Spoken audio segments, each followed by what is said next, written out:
Now, just as you can see now, I should be able to see all of you up here. And welcome. Right, so what we're doing, I'm going to show you a lot of the behind the scenes. My interview is going to be with Aldwin Alciuni. So if you're just tuning in now, welcome to Fishburners in Sydney. And we are streaming on Instagram. We are streaming on Twitch. We are streaming on Facebook. And hey, we've got the first person that could see it. Thank you very much. I appreciate your comment. Because we're streaming across a lot of different platforms, I can see that there's a few people logged on through YouTube, a few people through Twitch, a few people through X, which used to be Twitter, and we've got some Facebook and LinkedIn. Fantastic. Well, welcome. My name's Amir. I'm the Aussie Coast house buyer. I'm going to be going through an interview with Aldwin Alciuni. Aldwin is the media queen. I met her through Edward Zia. If you haven't met Ed yet, I do a live with Ed on a Monday night and a Thursday night at 8 p.m. Sydney time. So if you're in the local area, if you're from this area, or if you're tuning in internationally, hopefully 8 p.m. as a time frame suits you, whether you're in South Africa, UK, Canada, US, Europe, or we've had some people log in from Philippines, from India. It tends to be the kind of that middle of the day to the evening everywhere else. So when we're filming at 8 p.m. Sydney time, it's not too early in the morning New York time, but it means that a lot of our Australian audience have finished with their work, they've finished relaxing with their dinner, and they started the next section, which is really, if they've got young kids, the kids are asleep and they're ready to concentrate on them. It's the me time. What I'll be covering today is the truth about auctions. I'm actually going to give you a little bit of the behind the scenes. I don't think anything that I'll cover is going to get me in trouble, but I will give you a disclaimer. And the disclaimer is this. I believe in the 3 Ds. By 3 Ds, I mean the do-it-yourself, in other words, done by you, the done with you, and the done for you. When my team and I are doing it for you, then it's our responsibility to make sure things are done correctly. So when you're doing it yourself, you take the full responsibility. What I'll give you today is general advice only. I know it's you're going to hear a lot of disclaimers, and I'm okay with that. I don't mind having to say disclaimers at the beginning, because the worst thing that you can do is, from the goodness of your heart, try to help somebody, but end up giving them advice that gets them in hot water. Give them advice that they don't need, they don't want, and at the end actually works badly for them. So let's make sure that you take your own advice. I'll explain things. I'm not going to go too much into specifics, but I will go through my history. So there will be a lot of explanations of why I did, what was my technique at certain auctions, what you can learn from it, and also what not to do. The biggest thing, being part of an interview, the biggest thing that you'll discover is a lot of things that you've already thought of have happened. Other people have done them. A lot of questions you might have. Over the last few days, people have been sending me questions of what they'd like me to answer in the big interview of the truth behind auctions. So I will cover those questions, and some of them were really left field. I had one, and I don't want to jump the gun. I want to make sure that we cover this with Aldwin. There's 3 stories I'm going to cover. The first one's a story about a bicycle. The second one is an auction that I went through, I bid at, and I was the winner at the end. The third one is going to surprise pretty much 99% of you, apart from the few that went onto my YouTube channel and looked at those 75 episodes and Google the word auction to find out what are the stories that I've got from my previous 2 decades of doing this. So obviously some people have seen my YouTube channels and my 5 to 10 minute segments, so that's cool. I'll make sure I give you some fresh content today rather than just repeating what I said before. What I'd love to do is answer any questions that you have, so put them in the chat. If you haven't sent me something over the last 2 days, or you've been too busy, or something I'm saying perturbates you. Perturbation is when you get shaken up to make a decision, but the difference between agitation and perturbation, when you're perturbated, you make a difference, you do something, and it gets you to expand, to grow from a seed. If you think of an acorn, to go from a seed, but expand out to a tree. The tree never goes back into an acorn. So once you're perturbated and you've grown, you never shrink back down. So if you hear something and you go, you know, I will never make that mistake again, great. But that'll probably open another Pandora's box, another question. Feel free to put that question down into the comments. And I won't interrupt the speech, but I will check the comments every now and then to see if there's something that might be useful in sharing. So thank you very much, Brenda Holder and Hala Hussein. I appreciate you too. So without much ado, let's have a look where we're at.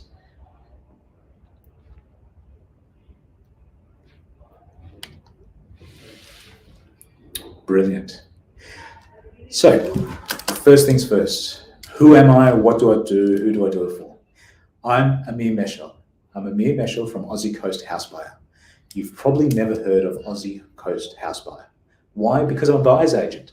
A buyer's agent helps somebody buy a house. So you don't see our company plastered on bus shelters. We don't advertise on Meta. We don't advertise on X. What you will see are the results.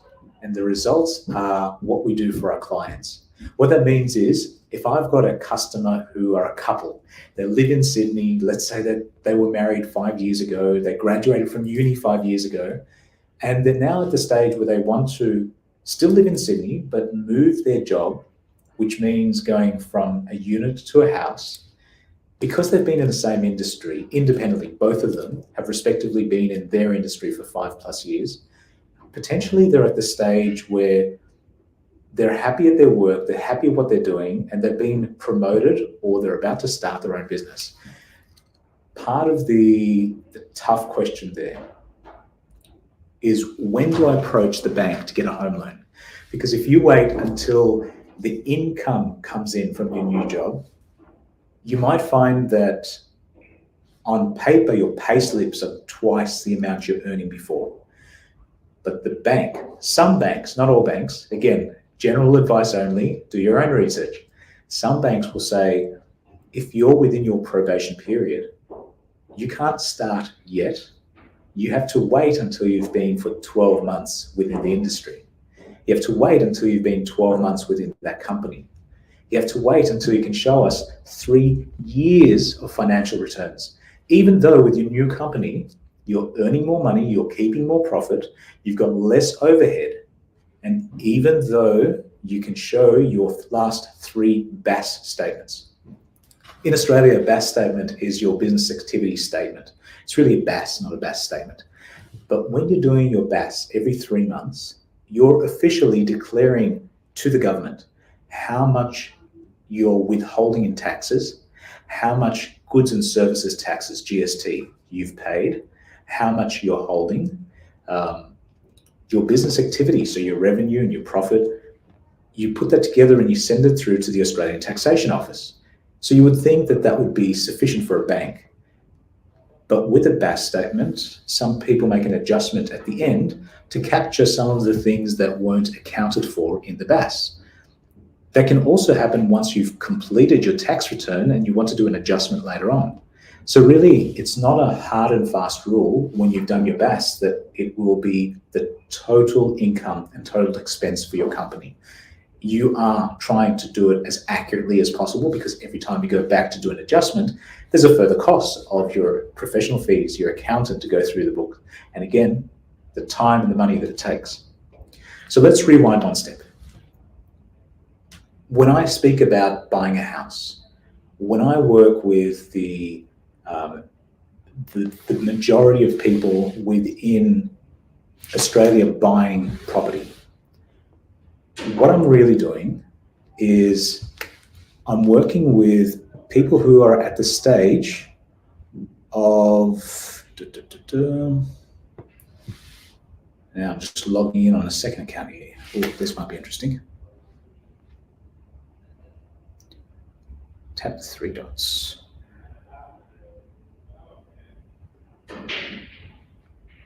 Okay. Sorry, I'm logging in. Give me one moment.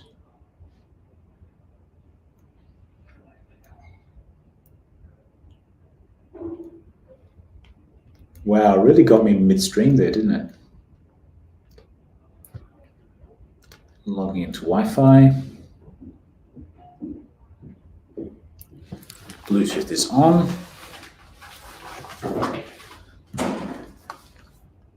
What I'm going to do for you, family, I'm going to make sure that when I'm speaking to camera, so I'm doing the behind the scenes during the interview, when I'm speaking on camera, I'm going to be repeating the questions as I get asked.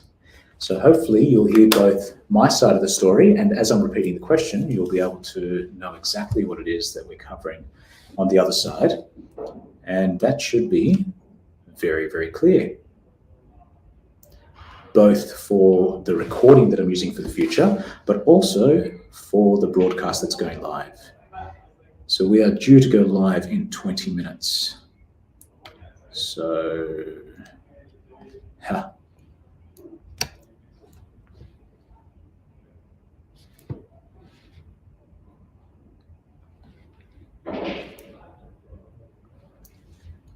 see, this is the fun bit. When you get started doing any sort of streaming, you'll see that the most difficult thing is not the content, because you probably know that like the back of your hand. You've probably been doing the same thing over and over. So now I'm entering the studio, and you'll see me on my Facebook, on my LinkedIn, on my Instagram, on my Twitter, on my Twitch, on my YouTube, but also on the Media Queen, Aldwin Altuni.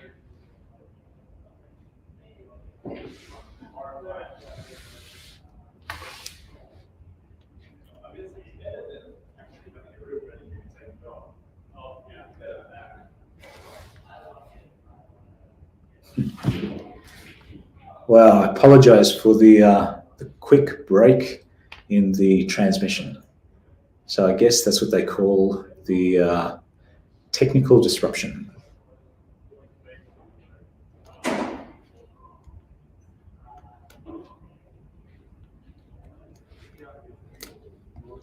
So while we're having a few technical difficulties,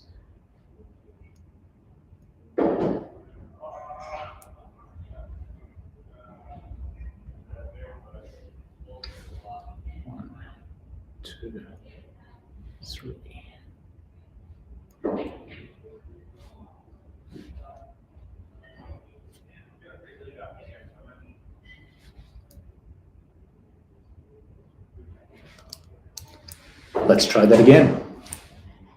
Okay, it says I'm entering the studio.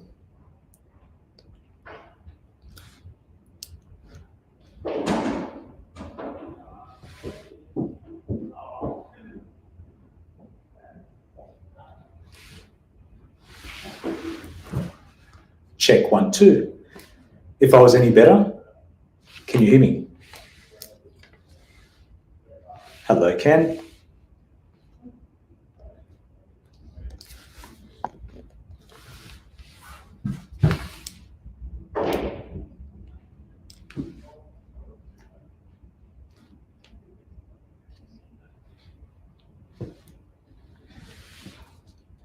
Perfect.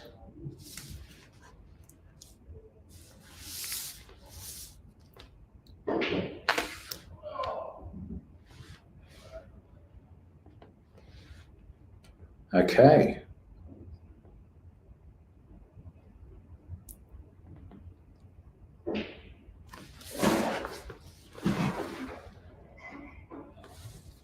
So I've got a question on my live as well. They're asking me if I've got everything open at the same time. I do, but my bandwidth is through Fishburners. So I'm actually getting a few different things at the same time, and you'll be able to see that both on live on TikTok, Twitter, Twitch, not Twitter, sorry, X, Twitch, YouTube, Facebook, LinkedIn, and through everything that we're recording now.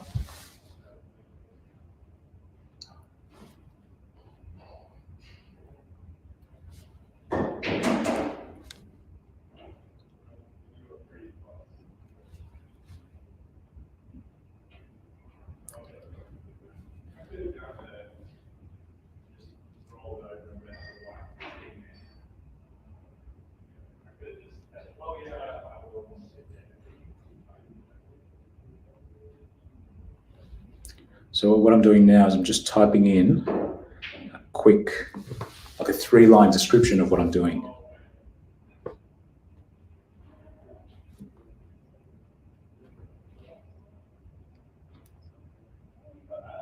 So hopefully we'll be back at it in about 5 minutes.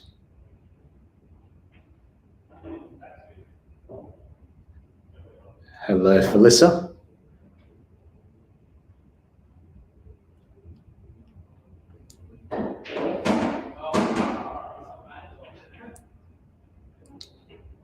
Excellent.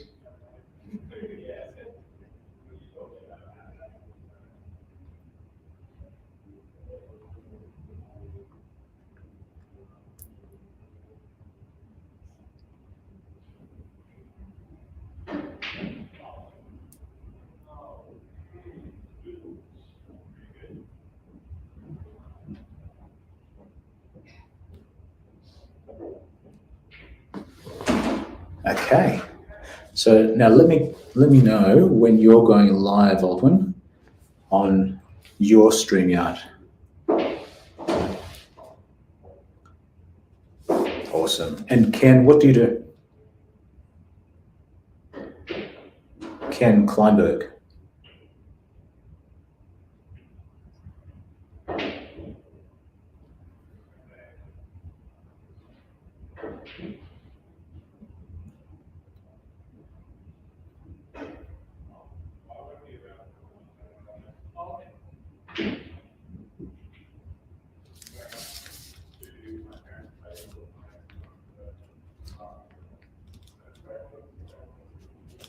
Wonderful.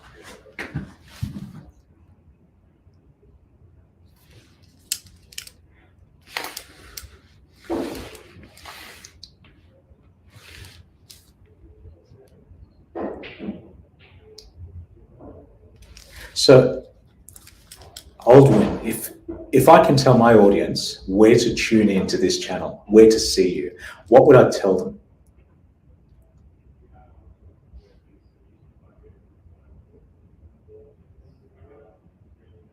Episode 39, The Truth About Octopus.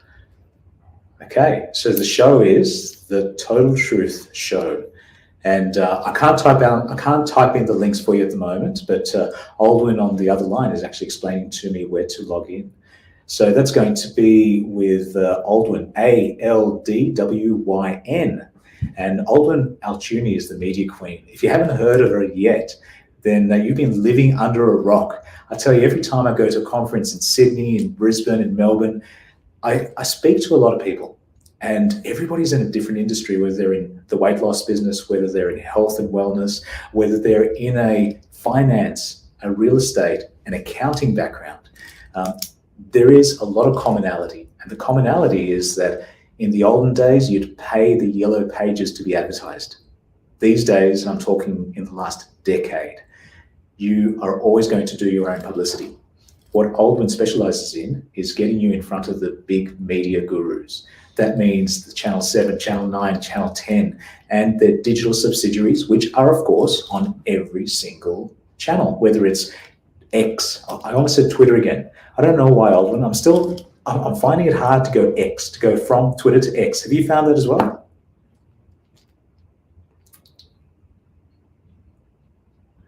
There you go. So Alden was just saying that her team puts it down as X. So I think that's what I need to do as well. I need to get my team to just remember to always mention X rather than Twitter. But yeah, whether the big channels like Channel 7, Channel 9, Channel 10 are using Facebook, Meta, X, Instagram, YouTube, and all the other Microsoft channels, because Microsoft owns LinkedIn. Well, I hope you know. I'm getting some... Ken says no surprise there. Absolutely. So whichever platform the major players are using, they've been using mass media for years or decades. All they've done now is they've switched across from print on large format pieces of paper. You remember those old papers that had that smell? You could get that black ink on your fingers, and as you turned it, all the dust would come off, and you'd get that. Maybe I'm showing my flashbacks from the past. Ken's just saying he's getting flashbacks from the past. Maybe I'm showing my experience, and I'm choosing to say that rather than age. I used to, back in the day when I was studying at University of New South Wales, I did a very short work journey during my holidays in Strawberry Hills in one of the major papers with Rupert Murdoch and Lachlan Murdoch. So they're part of the mass media in Australia. And if you're tuning in from overseas, we don't have as many channels here or as many media moguls in Australia as you do overseas, especially in the US. But pretty much the Packers and the Murdochs were two of the families that ran the Australian empires. So yeah, back in the day, I remember doing a bit of work for them. And if you've seen movies like Michael J. Fox, where The Secret of My Success, there's so many great movies about people starting their career working in a mailroom, working in a job that really today a robot would do. You'd seriously just leave it to AI. But yeah, I did that during my uni holidays. I was studying electrical engineering at uni, and I'd get up at 4:30 a.m., head down to the city, and open envelopes, move some things to accounts payable, some things to accounts receivable, and really paper shuffle. So this is before emails, before you could just sort things, before AI would just say, okay, this belongs to this inbox, that belongs to that inbox. In the olden days, back when dinosaurs roamed the earth, I worked at one of the major Australian media companies and did that paper shuffle thing. So, hey, I'm sure I'm not the only one. What about you, Aldwin? I'd love to hear some of your story, and I'm sure that once we go live as well, we're going to all be sharing in some of your history with Channel 7, ABC, and News Limited as well. So APN newspapers as well.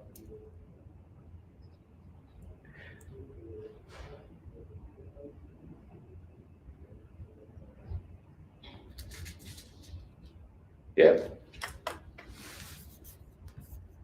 I'm looking forward to it too. I'm just going to repeat what Aldwin said if you're on the other channel. So that's the benefit of watching things in two channels. So what Aldwin was saying was that through the way media has changed now, there's so many streaming platforms that creating your own TV show and using it on the streaming platforms is the new reality. So it's no longer reality TV. We now share our reality instead of create reality. And a lot of the stuff isn't scripted. I think that today you'll realize, as you see people walking behind me in the office, you're going to see a lot of things that are unscripted. But really the conversation of human to human is what we're all about. The questions that I get asked face to face when I'm in a closed room with somebody are different to the questions that get posted on Facebook, on Instagram, because people don't want to publicly share something that they feel another person in the industry is going to use that knowledge and buy the house instead of them. Real estate is very competitive. So when you're a buyer and you want to buy a house on the beach, you realize that there might be 100 people at the auction who also want the same house.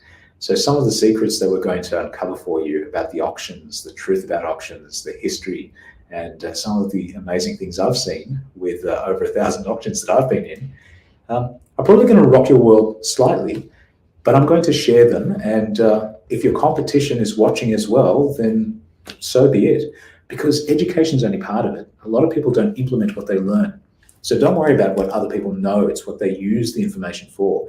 Knowledge isn't power. Knowledge plus action is power. But hey, that's another thing altogether.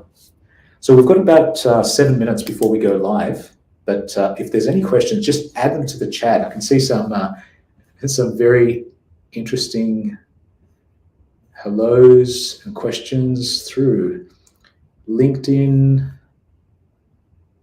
Facebook, and YouTube. Awesome. Let me know where you're tuning in from. There are a few people, soon to be Rumble. Ooh, okay.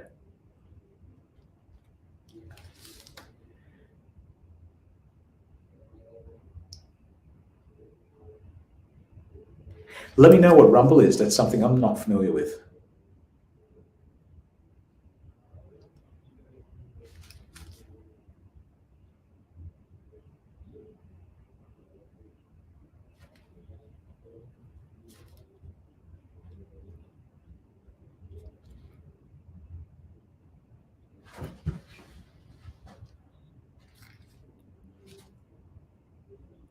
Okay.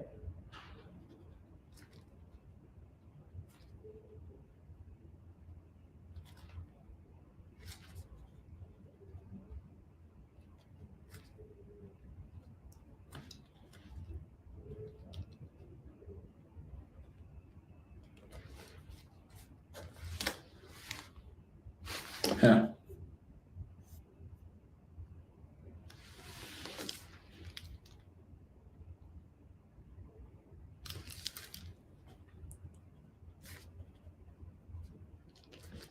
Truth Social. Okay.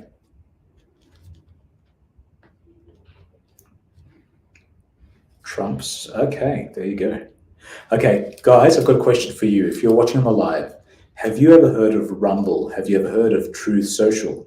That's Donald Trump's platform. If you've heard of it, put something down in the chat to let me know that you've heard of Rumble.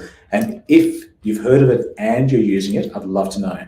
So what Ken was just explaining to me is that Rumble is very similar to YouTube. You can do the same things you could do on YouTube.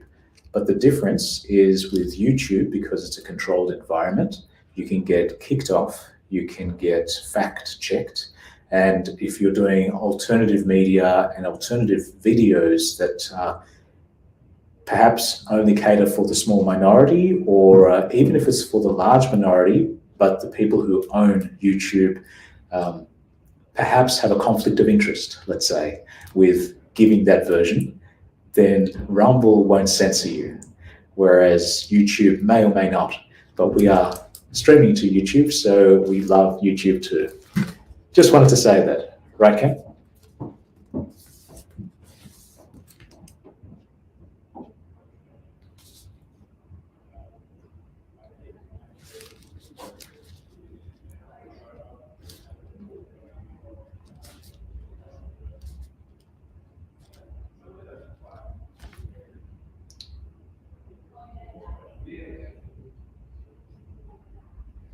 Okay, so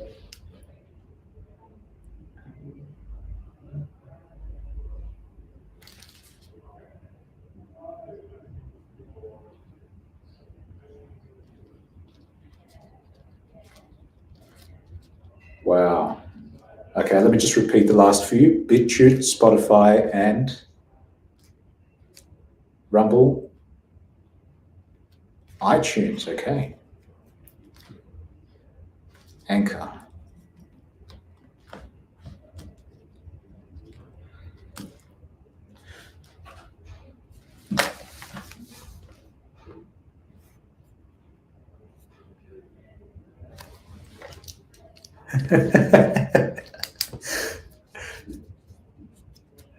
Can I? Apple Podcast. Wow, Amazon Music, Radio Public, Stitcher. I want to read just one of the comments I just got. This is from Ken Dunner. Amir Meshel, save Savor,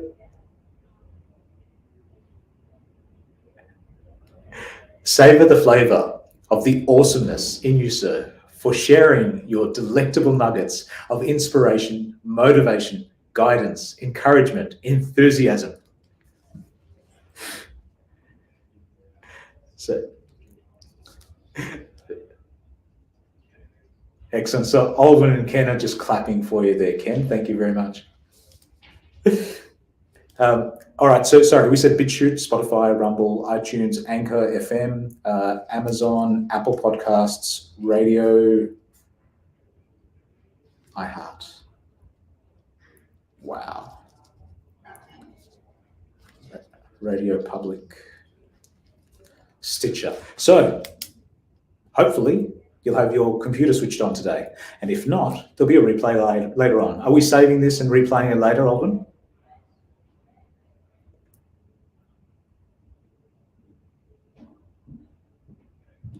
So Ken was saying once the live is done, you can go back anytime and click and view the whole thing.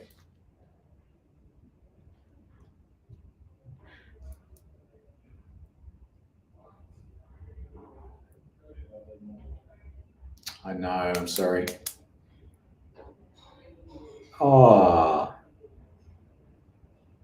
Pablo. I could see the resemblance. No, I was thinking that, you know, because of the shape, it looks like he's wearing a mask. Yeah, yeah.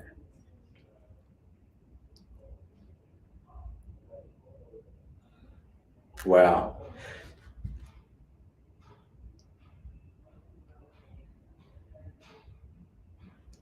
I'm not going to give you all of that, but I'll give you a quick summary.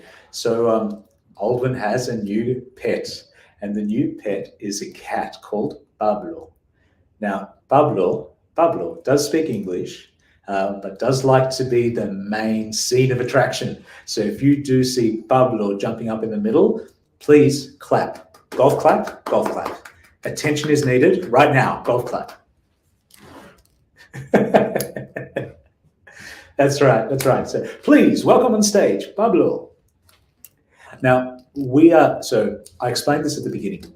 What I'm doing now is I'm showing you some of the behind the scenes. I'm showing you the portable battery I'm using. I'm showing you the recording microphone so you can see that, and my stand that has the mobile phone held up so that when I'm looking at the camera, I'm looking at the camera with the microphone directly above. Very directional microphone. I'm recording it onto an SD card. You might ask, why don't I have both sides of the conversation of the audio happening at the same time? Why am I using earphones? The reason for that is sometimes two things are said at the same time. What some platforms like Zoom, what they do is they cut from one to the other at their choice, and that might not be the right time to cut. So you end up missing half the answer or half the question, depending on which way it's cut. So by streaming and then recording on two separate platforms, you get the full content of what's being answered and what's being said. What I will try to do is I'll try to answer by repeating the question at the beginning, in summary, obviously, and then answering. And what that means is that you'll get the full content of the interview, and the other side will get the full content of both the streaming. So from two different ways, you're hearing and seeing things the same way. And then when you listen to the podcast, once it's released in about a week, Aldwin, does it take about a week to record? So within a week, probably within a few days. So in Sydney, it's Friday. I know some of you guys, it's still Thursday where you are, but we've traveled forward in time. So this is hello from the future.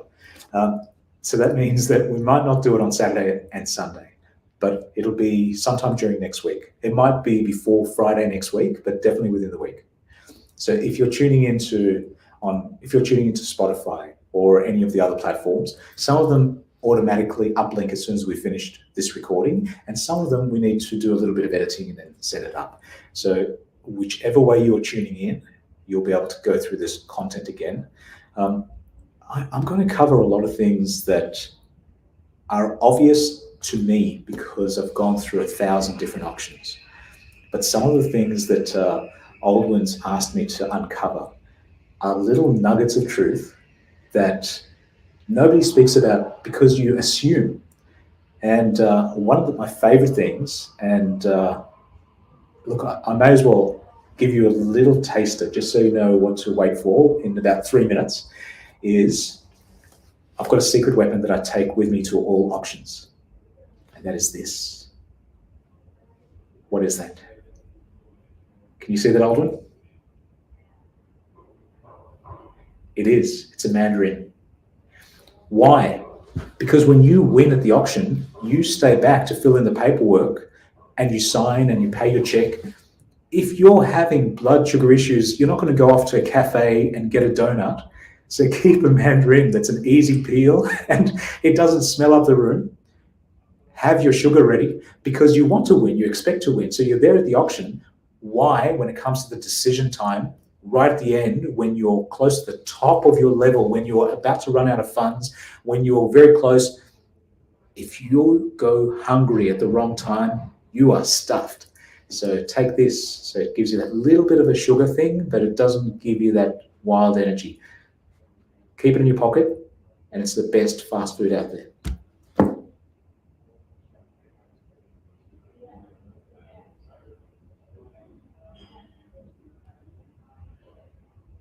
Okay. So what we've just had, an update from the newsroom. Yes, so we've got wardrobe and makeup waiting. So, okay, still in the trailer, I understand. Okay, so we are traveling. So we will go live in approximately 15 minutes. That's right, you heard it here first, folks. So Ken, while I've got you and Aldwin is just finishing up at the trailer with the lighting, the hair, the makeup, the wardrobe, and all the fancy stuff that we do, give me a rundown that I can repeat to the crowd that's tuned in at the moment. So we've got, let me just bounce here, Partha, Felisa, Hale, thank you very much, Ken. Great to see you guys. Awesome. And obviously from LinkedIn, Facebook, Instagram, they might be watching this later on in the afternoon because as soon as it finishes streaming, it saves onto the platform automatically. What I will make sure that I do is everything that's streamed, I'm going to repeat this a few times. And that's my disclaimer. All the advice I give you is general advice only and may or may not appeal and apply to your situation. When I work with people as a done for you, then it's my responsibility, my duty of care to get things right and to do my due diligence to make sure that my customers are doing the right thing for them. When you're doing yourself, done by you, it's your responsibilities to do everything. So everything I'm talking about today is just general advice only, and we'll cover that a few times. And I like that because it means I'm not going to get kicked off YouTube because I'm not going to make random, silly allegations and indications. So bear with me, listen, and I'll cover the things that apply to everybody, including take food with you so you're not starving and making stupid multi-million-dollar decisions with no food in your stomach. Exciting. Yes, you're right. Thank you. Yeah, that's right. So Ken, before we start our show, give me a very quick highlight of what you've done in the health and wellness and how you managed to lose so many pounds, so many kilos, and kept them off for so many years in a row. Because a lot of people do the yo-yo and it's very easy to get onto the latest fad, but then they gain it back and they gain it in an unhealthy way. So limited to something I can understand, like a 3-year-old can understand.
Wow.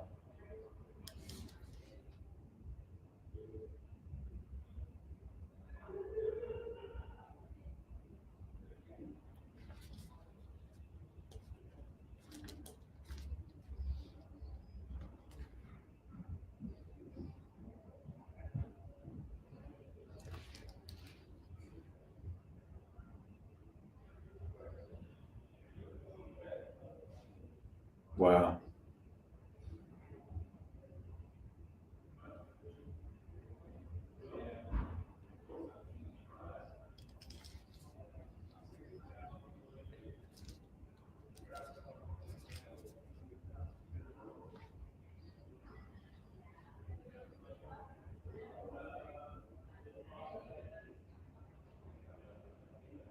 Yeah.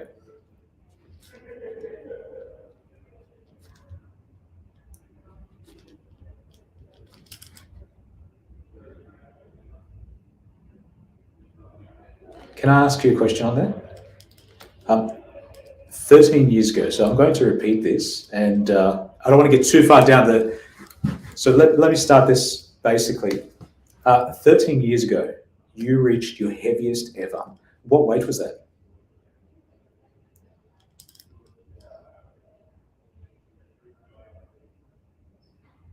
5 foot tall.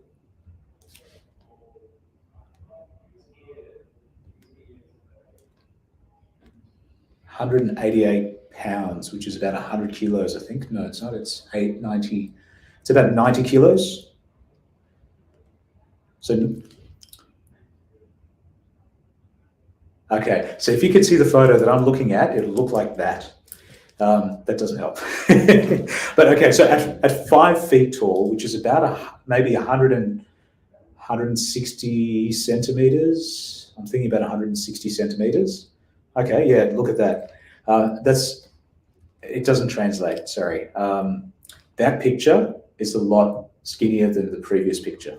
I can't translate the picture, sorry. But 13 years ago, from 188.5 pounds at 5 feet tall, so Ken had a lot of health issues, not just weight, but that started off with causing a few weight issues. So he wanted to lose weight, but lose weight his way. And the biggest aha moment was one habit at a time, because it meant that it's sustainable. So it meant rather than doing things in a 1 week, 1 month, 2 month session, it was a mindset shift. It was a complete change. And we're going to uncover that through the interview in a few minutes' time, so stay tuned. It's not about diet. So think about diet, put it in a box, wrap it up, tie it, send it to Algeria, and forget all about it. 5 years to 6 years of consistency and keeping it off. Because if you want a long life, if you want to continue on the optimal health, not just to lose weight, but actually get healthy, you're not thinking of, hey, the event is coming up, the wedding, the birthday, the photo opportunity where I want to look at my photos and be proud. That's just one little moment in time. But if you actually want to have a healthier life long term and you want to continue on the journey, then do something that's sustainable. And Ken's going to be talking about that and hopefully sharing his photos so that once you see the login, once you see the live, which is in about 5 minutes. So I'm actually going to change from this small room into the larger boardroom, because then you'll get less of an echo and we'll be able to see a bit more of the Fishburners thing. So as I'm walking through, I'm going to make sure that it's fuzzy on the background so we don't accidentally read all the confidential stuff on other people's computers. So obviously I'll fuzzy out the background as we're walking to the other room. But I'm going to cover the truth about auctions. And I'll share with you some of the tidbits that have been absolutely giant slayers. I love that. Why? Think about the giants in the industry. Think about the reason why people don't succeed in auctions. It's not usually that the house price is so much more than they thought, because most people have done the research well before that stage. It's usually that somebody else in the room has deeper pockets, more confidence, or knows more information. So what that means, the giant in the room might be a property developer where you are a family, you are a couple that perhaps you've been married for 5 years and you're moving from a unit to a house. The property developer has got a 5-year time frame where they know they're going to knock down the existing house and build a triplex, meaning 3 houses side by side sharing 2 walls, so common walls between them, and they've already factored in how much the building is going to cost them to build, how much the council will charge them to split it up into 3, how much rent they can get from each one.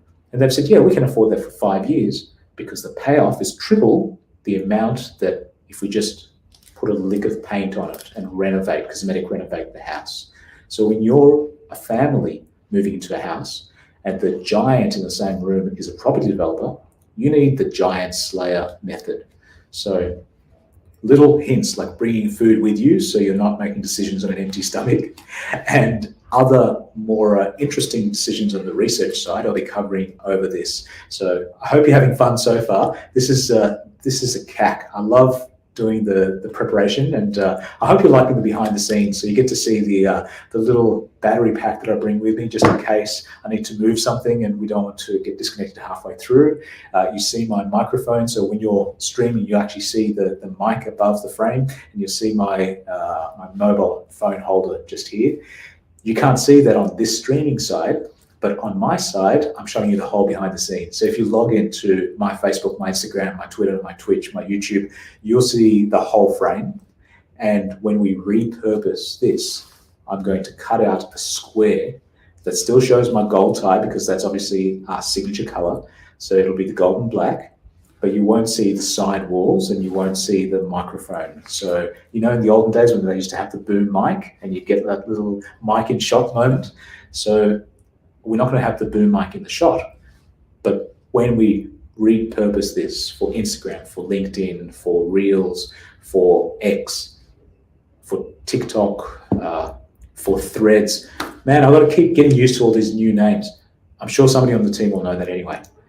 So when you're repurposing it, the majority of people will be using, it's a battery, but imagine it's a phone, will be using it on their mobile phone, which means that if you can take more of the real estate on that page, you're more zoomed in and they're more interested to you because you still look like a real human rather than somebody sitting in a box talking. Anyway, on that note, we've got about 1 minute left. So let's do the repositioning now. I'm going to just mute and move, and I will be right back.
Okay, we're back. Now let me just set this up here. I hope you guys are enjoying behind the scenes.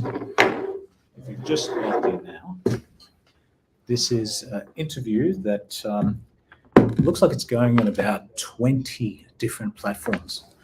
I honestly didn't realize that one little interview could go so far in one sitting. So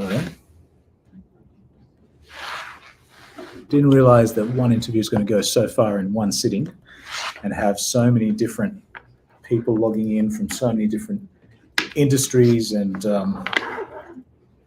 websites. So that's my little recording studio here. Let's plug into the power.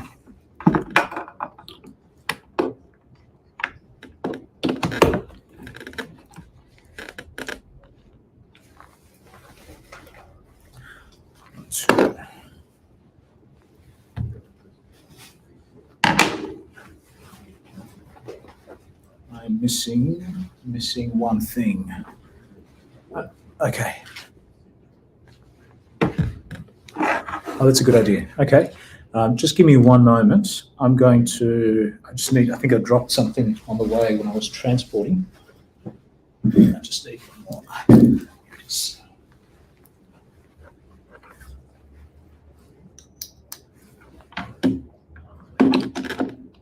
Okay, so if you I'll be back in about 60 seconds. So let me just mute.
Okay.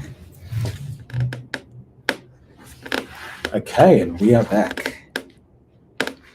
Okay, and we are back. Now, microphone's working 1, 2. Yeah. So that's recording. Microphone's good. You know what I would love to do? I'd love to do a do not disturb on my phone so that last minute I got a phone call just now and it muted my microphone while the phone call was coming through. So we want to make sure that doesn't happen in the middle of recording. So we've got Bluetooth on, Wi-Fi on. Do not disturb is now called focus. Focus is on, do not disturb.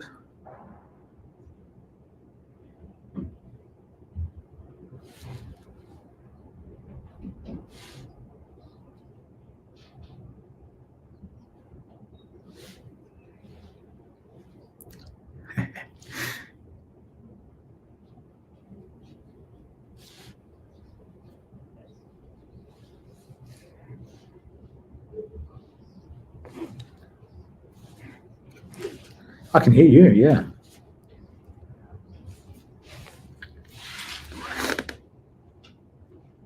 Mm-hmm.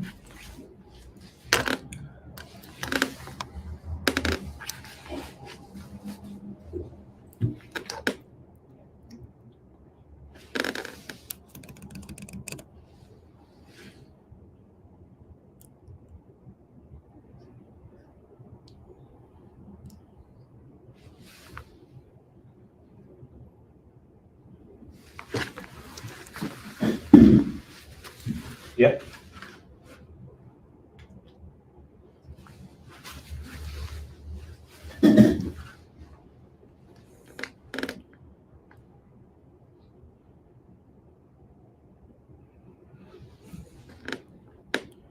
Perfect. It looks like I've got two little lights in the wrong spot here.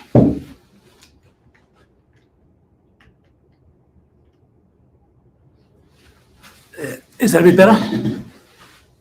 Yeah. Now you can see me, but there isn't a big shining thing coming off my head. At least no more than usual. Right? At least no more than usual.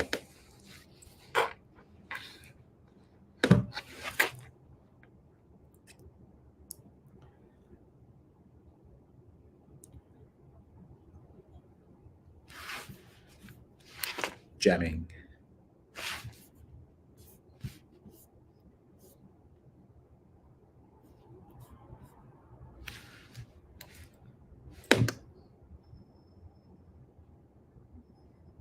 Closer than this? Is that too close?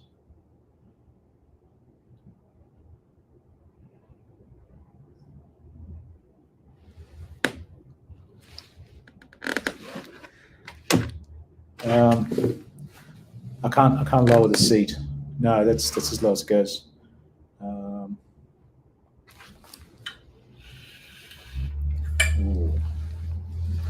Yeah, that's a definite maybe. So Aldwin's just saying that I should lift the camera. So I'm going to do a little bit of a technical move, and let's play around with. Now, but I've only got 45 minutes left now. So if we start in 45 minutes, we'll get like a 1-minute interview. So we want to not start too late.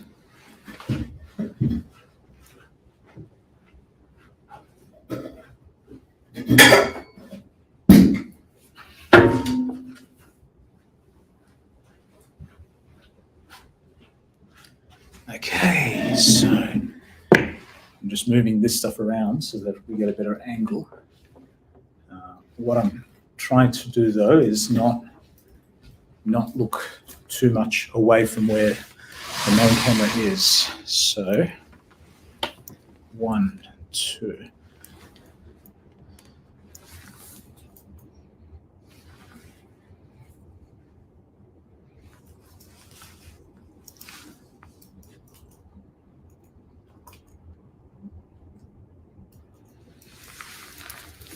How's that working for you?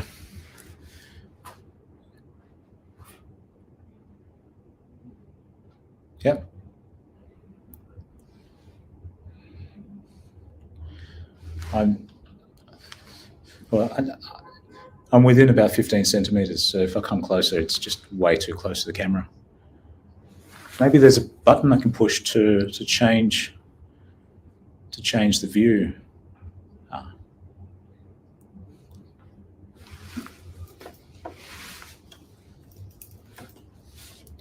Yeah, I've got to 1:45.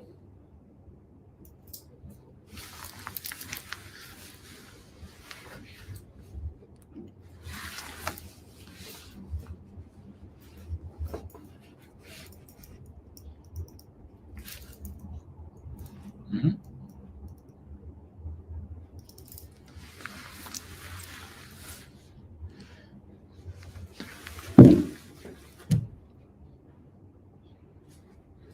Yep.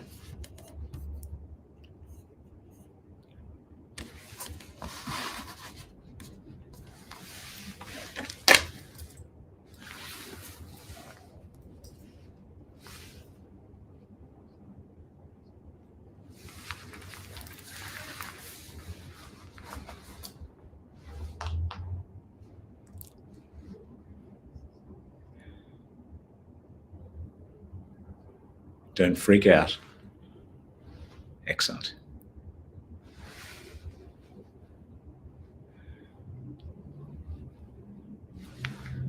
Okay, so we're going to record. Felissa, thank you so much. I appreciate that. How long before we start? We are starting at 12. We'll be finished at 12:45. Do we get to see the house at auction too? I won't be sharing the houses, but I am going to explain a lot of the details. So I'm happy to give addresses, but you'll find that on the YouTube link. Just answering some of the comments, Aldwin, on the chat. So I am live at the moment on Instagram, on Twitch, on YouTube, on LinkedIn, on Facebook groups. I think that's it. Should be 8. There's streaming on those 8 platforms. Yeah.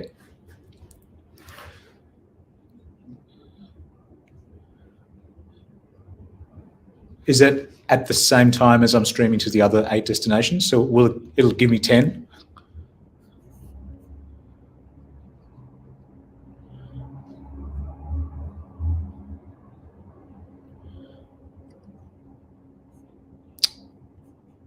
On this device?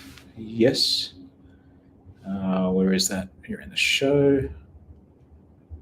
Oh, that's not right. That's a new page. Stream to your audience. It says you got to log in. Yeah, no, it's too much because I'm already on StreamYard on the other thing. Yeah.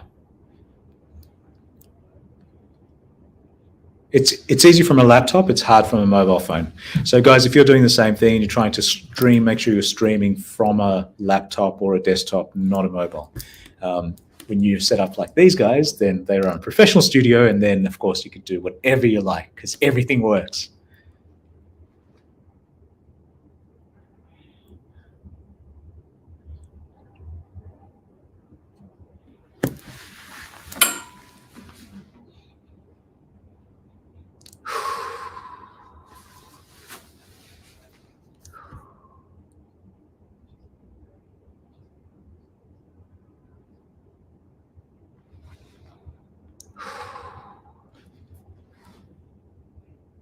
Dan Nakamura, good to see you. Alishka Kurkova, good to see you. Thank you for joining the live.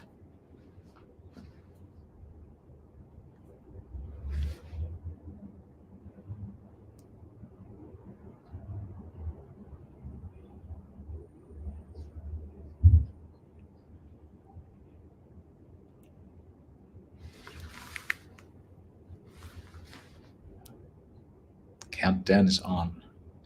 We got 16 seconds till the broadcast begins. Going live. Beautiful. This is really exciting. 1 second.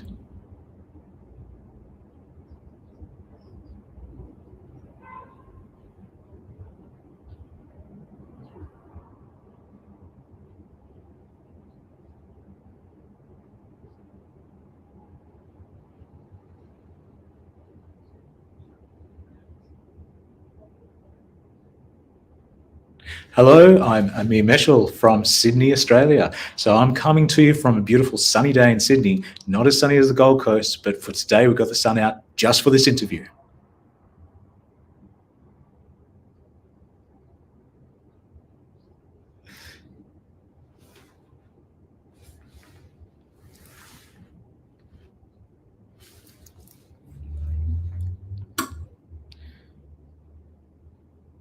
I hope you're joining the live. I've muted myself, but this is now going live in about 15 different locations. So if you're watching this, it's called Total Truth Show. Nothing but the truth. I hope you guys are enjoying this, and I'll keep on repeating the questions at the beginning when they ask me a question live on the stream. So I'm streaming on 8 different platforms. The other show is streaming on 20 different platforms, including some of the big players like, let's see, BitChute, Spotify, Rumble, iTunes, Anchor, Apple Podcasts, Amazon Podcast, I Love Radio, and Radio Public. Wow, it's a lot of different locations. So I'm really excited about this, and I'm going to share the whole interview process once it's edited in about a week's time. So stay tuned, and if you can't hear things yet, I'll be chopping it up and putting it through on this channel over the next 7 days. I'm back on.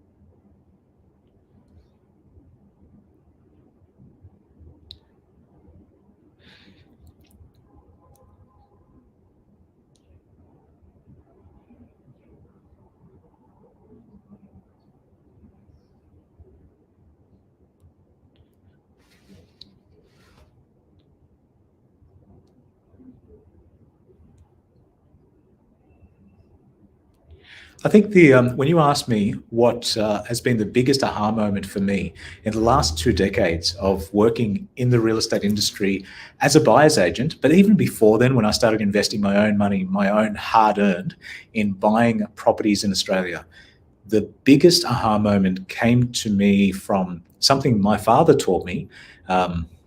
We're almost 3 decades ago. Okay, so I'm showing my experience, not my age. Okay.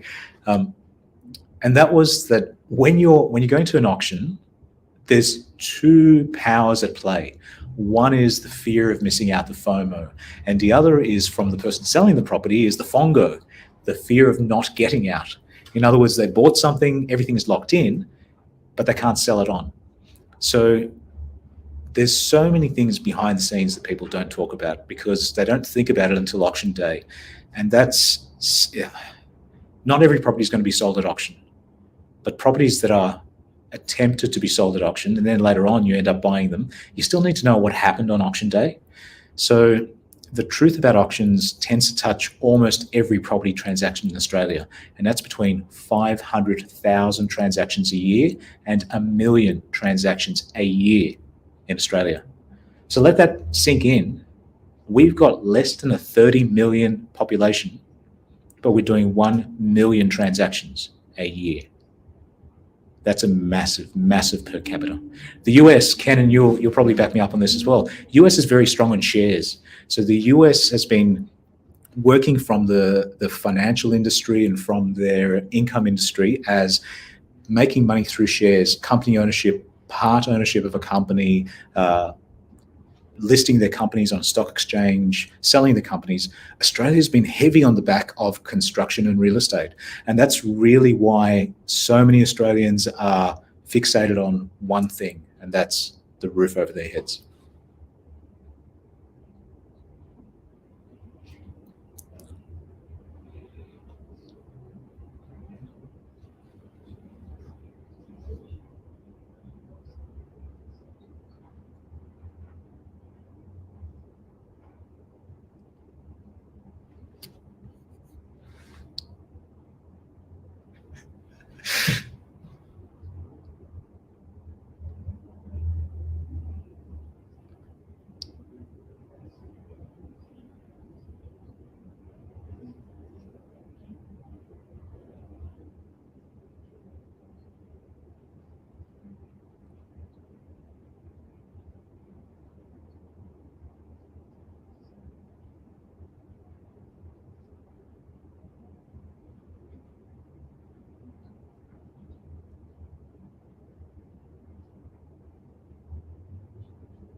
Well, I'm going to repeat one of the very important things you just said. So Aldwyn, when she looked at a property in 2012, went to an auction, and because Aldwyn had less documents ready, less pay slips, she approached a lender that was a low doc lender. A low doc lender means that they'll take you almost at face value. They'll take the statement from your accountant, they'll take some of your pay slips, even though you haven't done 3 years of bank returns, you haven't done all your taxes, you've done some of the paperwork, but not all. So Aldwyn was a borrower that was a low doc borrower, and she approached a lender who was a low doc lender. That usually comes at a cost. And the biggest risk is at auction, if you're emotionally stimulated enough by the people selling, you do realize that they've got a vested interest to increase the price, don't you? I think we all realize that they do have that vested interest. So the expectation for that particular property was $550,000. They may have told you that that was the reserve, but sometimes they don't tell you the true reserve. A reserve is what the person selling wants to get for it. And probably more importantly, they won't sell unless they get over a certain amount. So they may have said that they won't sell it if they don't get 550. The real amount may have been 450. We don't know because we don't know what their FONGO was. So we spoke about fear of not getting out. They may have had a reason why they have to get out, and their real number, maybe their bank loan was 400,000 and they wanted 440 so that they can pay their taxes in their bank loan. We don't know that. And you probably will never find out. It's confidential, it's their stuff. It doesn't really matter. It's more what the property is worth. So if you estimated that it was worth 550 and maybe their reserve was 440, if you're happy at 550 and they're happy getting out at 550, you've got a meeting of minds, so everybody wins. That auction went to 680, and Aldwyn was in a position to win at 680, but at that stage didn't have the financial backing to get the whole loan. Because she was starting from a low doc position, she didn't have the full pre-approval or formal approval to continue safely. But Aldwyn, you still succeeded in getting that, and as you were saying, it's now worth 2.2 million. So you made a tiny little bit of profit on a very small deposit. You may have had a $300,000, let's say you had 200, I'm going to keep very, very simple maths on this. Why? Because this is general advice only. When I work with you, if you're actually engaging our team, if I do it as a done for you deal, then we take the duty of care and we make sure that we cover everything according to your situation. What we're talking to you about in this interview is really just a done by you or do it yourself, which means that we're not taking the duty of care, you're doing it yourself. So buyer beware, take your own risks. So in general terms, let's say that Aldwyn started with a $220,000 deposit. Her property is now worth 2.2 million. So she's earned that 90% because the bank was the lender. Time was a factor, but it didn't require Aldwyn to do a lot of work to get it from the purchase price to the current price. It just took not losing the property over that time. Let's get back to the main thing, the auction. It's very easy to get excited over auctions. One thing that I wanted to uncover is my hidden secret. I'm going to show you this. Are you ready? What is this? A mandarin. Do you know that if you're starving at an auction and you're more likely to be the actual winner, then by the time you're sitting down and filling in paperwork, you've had all that adrenaline rush and you're in the moment, you're really excited, and then you're hungry and you start making bad decisions. Take a mandarin with you because that fast food means that you can continue going without making a rash decision and overpaying for something. And also the opposite. You don't miss out on a property because you were too hungry to decide and you went too much, overwhelm, decision fatigue. So it's that little, like most people don't think about it, but if you don't eat and you don't drink, you're going to make either a bad decision or you're not going to make a decision at all, which might be a bad decision, which means you've wasted that time, the inspection money, whatever reports you've paid for. It's wasted time and wasted money, wasted energy. The truth is, there's a balance of three things: time, money, and energy. It's never just time versus money. It's that balance between time, money, and energy. So if you've spent 3 months researching property and wanting to buy the property, going to the auction, and you've probably gone with your solicitor through the contract, hopefully. You've probably gone to inspect the property 2 or 3 times, hopefully. You've probably seen it during the day and during the night, hopefully. But you've also researched the surrounding areas. When I look at an auction, the truth is, and this is the number 2, I start inspecting 4 weeks before. Why? Because I want to know the surrounding area, which properties have been finding it very, very difficult to sell. So when you're in there and everybody on stage is telling you how beautiful the suburb is, how great the property is, how easy it will be to sell it later on, you know the truth of the situation, the independently verified truth of the information. So I'm going to give you 3 numbers: 1,000, 10,000, 100,000. 1,000. What I mean by that is I've gone through 1,000 auctions myself. 10,000, I've read around 10,000 contracts for properties that are going up for auction. And 100,000 in August. We're filming this in September 2023. In August, meaning a couple of days ago, my team and I went through and analysed 100,000 properties from Noosa in Queensland down to Geelong in Victoria. Why is that important? Because the stuff that's reported in the papers is not all the facts. They only tell you about the properties that sold at the top of the market. Nobody talks about the ones that were the lowest in the suburb. It's not that they're ashamed. It's that the next sale that they want to do for a vendor, for the owner, it probably won't go to the real estate agent that had the worst result in the suburb. The reality is that result may have been bad because the position of the house is right next to the train line, or there's something where the house is completely derelict and it needs to be knocked down and you're selling it just as land value only.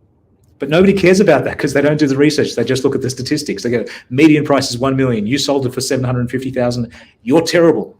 That's not true. The selling agent probably did their best, allegedly, and it could be a myriad of different reasons. So the truth is, if you analyze the suburb over a 3-month period, and then you do your really deep research the preceding month, the 4 weeks just before the auction, you're going to go in with the right kind of data to make the right decision, which means you're not overpaying or underpaying. You're not surprised on the day because you've done your research. So it takes about 4 weeks beforehand. So they're the 3 numbers: the 1,000, 10,000, 100,000.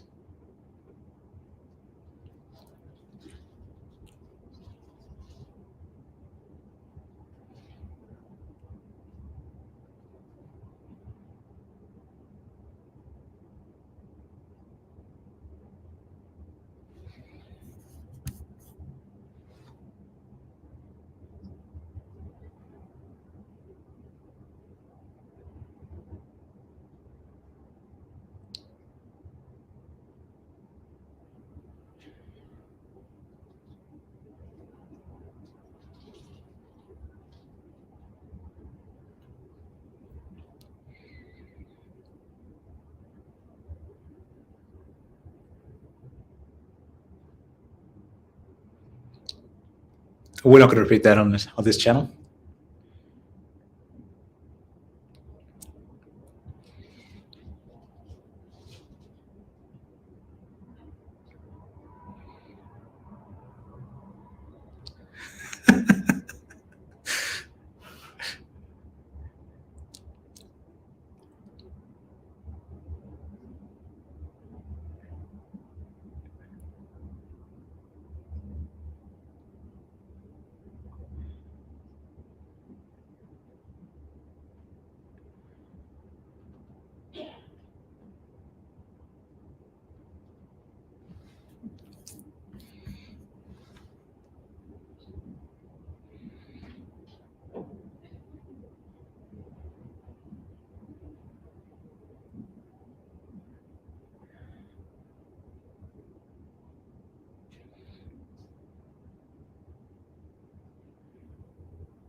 The selling agents.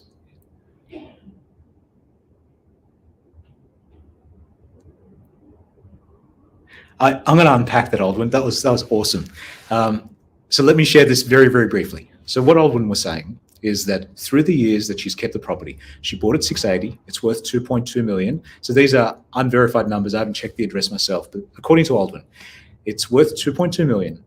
She bought it for 680. Through the years, she's probably spent over 200,000, according to Aldwin, of taxes, land taxes, council rates, other rates like garbage pickup and extra things that show up with a different name, but really they mean tax, tax, tax. Whether it's duty, whether it's stamping, whether it's fee, it doesn't matter what label it has on it, you're paying it to somebody who isn't actually helping you with the house.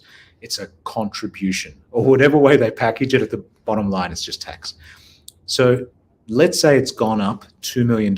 From her deposit was 220, and now it's worth 2.2 million. So she's made almost $2 million, but 10% of it, let's say 200,000, went to wasted money that didn't go to her directly. It went to the council for building a new hospital. It went to the federal government for building a new school.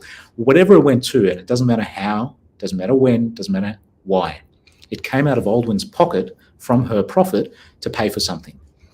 And guess what, Aldwin? By the time that you sell it, they're going to charge you an extra duty and an extra stamping and an extra tax as well, because it's had capital growth. So of course you'll pay for that when you sell it as well. But hey, I'm not saying that. So your question was, at the auction, you're being approached by somebody who's the selling agent. They've got a vested interest to make you pay more. And they are quoting to you that, this is Aldwin's words, the land value alone is worth 600,000. This is the property that was spoken about at 550,000 as a reserve, or 550,000 as the estimated price they want to sell it. Guess what? They want to sell it for 550, and they're quoting on the day of the auction when your emotions are really high. They're now saying that the land value alone is 600,000. Is that what happened, Aldwin?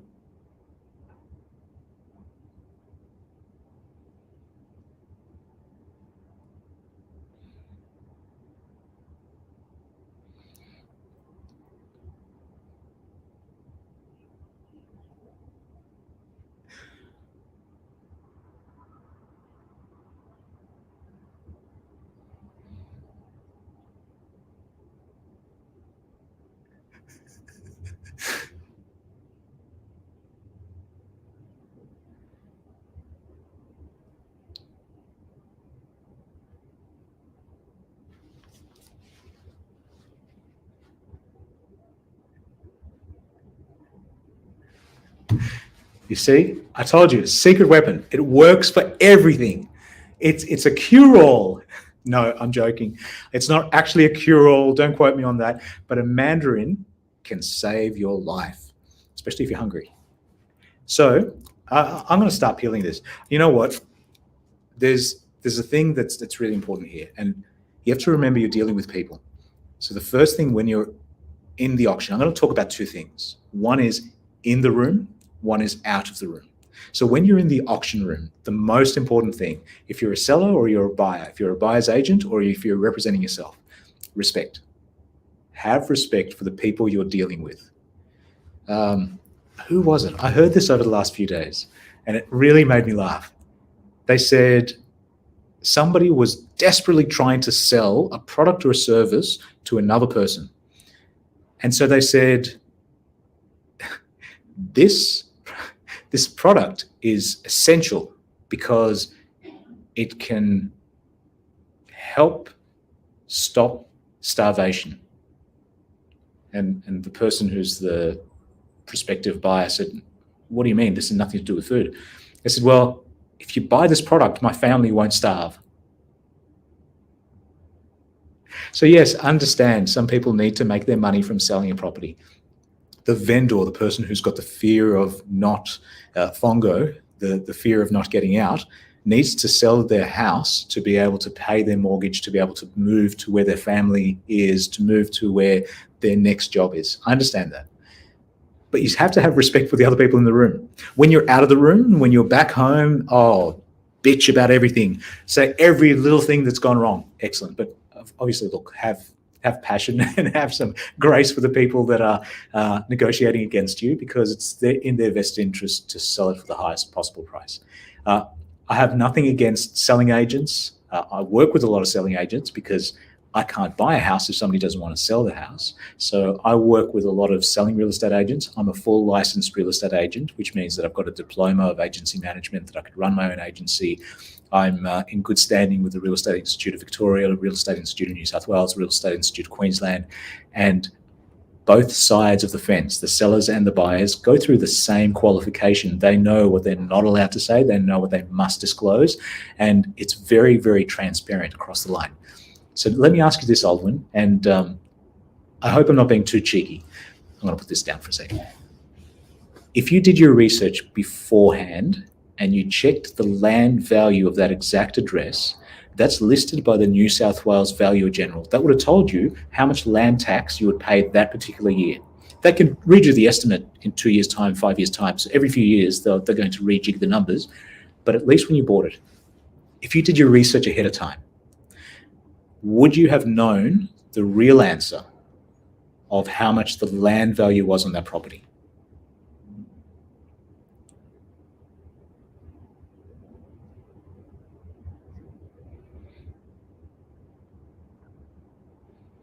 Yep.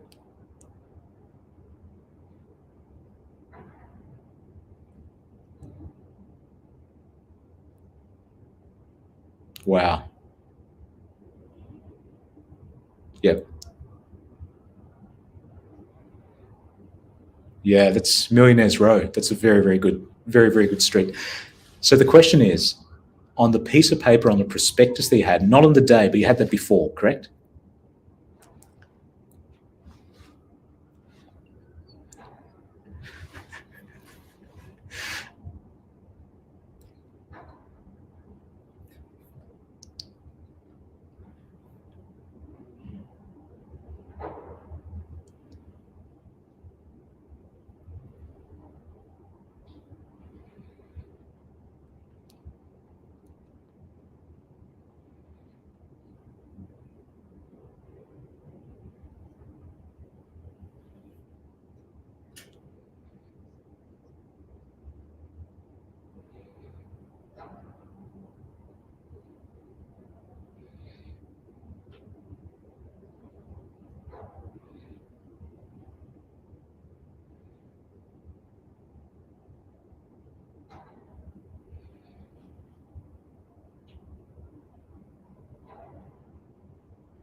We're not going to get into taxation advice here, but Prime Minister John Howard gave a really good analogy. I interviewed Prime Minister John Howard a while ago about the future of housing in Australia and what's happening with the growing population and the lack of the number of houses that need to be built compared to the number of houses that are being built, the construction, it's always going to be supply and demand. So you will see that, you know, the bigger the gap is, the more there's a sway between the prices. But before we get into that, because that's a whole other topic to unpack, if you knew that the value was 600,000, so you walked in, you've never heard of this property, you went in for a friend, and the friend said, okay, well, it's going over what I thought, so I'm not going to spend any more money on it. You jumped in and you ended up buying it because you got some finance, and then later on RAMS came and rescued you.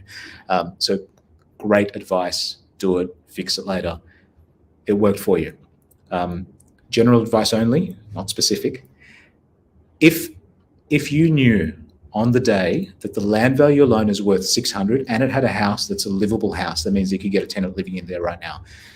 If you know that if it had no house, it's worth 600,000, you're going in expecting that you're not going to buy it for 601,000. You knew, because they showed you a prospectus that said it's 600,000, that you're not going to buy it for less than 600,000 because just the land value is worth that. So who's your competition? Who's the biggest whale that can go and buy it out from under you? It's probably going to be somebody in the construction industry that if they buy it just for the land value, they remove the house for $10,000, $20,000, or even lift up the house, put it on a truck and sell it for $5,000 to somebody else. They're already in normal at zero. They've paid the land value only, and their expenses as just, somebody else who bought the house for $5,000, $10,000, $20,000, they've paid for their own expenses. So you already know going in, just by the research from the prospectus, so from the land value, that it's worth a certain amount. So I know we've got 15 minutes left, so I'm going to start talking really fast. Let me know if I go too fast. I'll start with the story of my uncle. And this is, it's really general, but it appeals and applies to everybody. When a few years ago, a decade ago, when my uncle was a little bit younger, he used to ride a bicycle. It was a push bike, like a racer, but with slightly thicker tires. It was a road bike version of a racer bike, not quite a mountain bike. But at the end of every month or so, he would undo the chain, completely take it off the tracks, put it into an empty ice cream container. You know that 4-liter ice cream container? When you empty it out, it's the perfect thing to put a little bit of kerosene down the bottom and to soak your chain. So to get a more efficient chain that doesn't rust, you want to remove all the water, and kerosene gets rid of the water. You can also buy those really expensive sprays. For $1, you could buy the liquid from Bunnings, the kerosene. You reuse an old 4-liter ice cream container, undo the chain, put it in, leave it overnight, and then as you're shaking it, all the rust, all the water, all the little dirt and stuff comes off the chain, and the chain's running perfectly. It took him over an hour to do it because it had like 15 gears and all that kind of stuff. He spent $1 in materials, but it cost him hours, and his fingers smelled like kerosene. Do you know that smell of kerosene? Now, if he decided once a month to go to the bike shop, buy a new chain for $30, the bike shop, when you buy the chain, they change the chain for free for you. They actually put it on and they run it to make sure that the delimiter, or whatever they call that little thing that changes gears, works at the right tension. So instead of him spending an hour, they would do it for free, and his hands wouldn't smell of kerosene. So the difference between done by you, done with you, done for you, it's that balance between time, money, and energy. So yes, he spent $1, but it cost him an hour. Minimum wage in Sydney at the moment is $25 an hour to $28 an hour. So if you could get something done for the same as it costs you time-wise to do it, why would you do it yourself? So that's kind of like, think of it this way. If you're going to do something and you're really good at it and you enjoy it, keep doing it, because just the enjoyment of it is fine. If you like riding your bike, but you don't like changing the gears and changing the chain and the kerosene wash, don't do that. Outsource that bit. So let's talk about that $600,000 price. If you were going to go in, but you knew that it was going to be more than 600, you'd probably approach a bank a week before to say, this is my current deposit, this is the valuation on paper, and so I want you to lend me a certain amount of money because I expect it'll go 20% more than the land value, or whatever the comparable that your research shows. I'm going to give you some secrets that you can do this yourself. So if you're going to do it done by you rather than hiring one of my team to do a done for you deal, this is how it's done. You analyze the suburb, you analyze everything that's sold in the last 10 years, but you're really focusing in the last 4 weeks. Why? Because the people who are selling it probably bought it 10 years ago. So you want to know what they got in at, because if they only bought it 2 years ago, their fear of not getting out is extreme if they're selling it after just 2 years. If they bought it 30 years ago, they paid 1/10 of the price. So their fear of not getting out isn't a massive deal for them. So you want to know who sold, who bought in that area. If you can find it, in New South Wales, it's easier than Victoria. Victoria's got a lot of privacy issues. You won't be able to find a lot of the details. Depending on the state you're buying in, you might be able to find out what they bought, what they sold for, what their next door neighbor sold for, because they're going to, in their mind, whether it's accurate or not, they're going to think, well, the house next door, just like you said, sold for 3.1 million, so my house should sell for 3.0. They're going to compare the next door neighbor to them, regardless of whether the other house has been painted or not, whether the other house is bigger or not, whether their land is bigger or not. They're not going to do the exact for exact, because no two houses are exact. But in the head of the buyer, they're going to do exactly what Aldwyn just did. She said, you know what? A house down the road just sold 3 months ago for this price. Everybody's in the same boat, because 99% of Australians live in some sort of roof over their heads. So it's something that it's easy to compare, because you already live in a house. Whether you're renting it or you're owning it, you live in a house, you've seen houses. You probably for the last 10 to 50 years, you've been in that situation. Obviously, when you were living at your parents' place, you may not have known what they bought it for, or you weren't interested. But once you're over 18 and you've moved out, you started renting, that shelter is kind of like, Maslow's hierarchy of needs. It's one of the most important things, the food, the shelter. It's on the bottom level of Maslow's hierarchy of needs. Google Abraham Maslow. Long story, I don't want to waste time on that. So if you already know that this is a conversation everybody's having, and there's 500,000 to 1 million transactions a year for a small population like ours in Australia, which is less than 30 million people, it's affecting so many people. You're going to get a lot of results, a lot of numbers, and you can do your own research. Most of the stuff's available on Google. If not, reach out to Aldwyn. She'll pass on my contact details or find me through LinkedIn. Ask the question. I'm happy to send you some of the research that we've done that's general only. It doesn't disclose the owner's name or anything that we shouldn't disclose for confidentiality.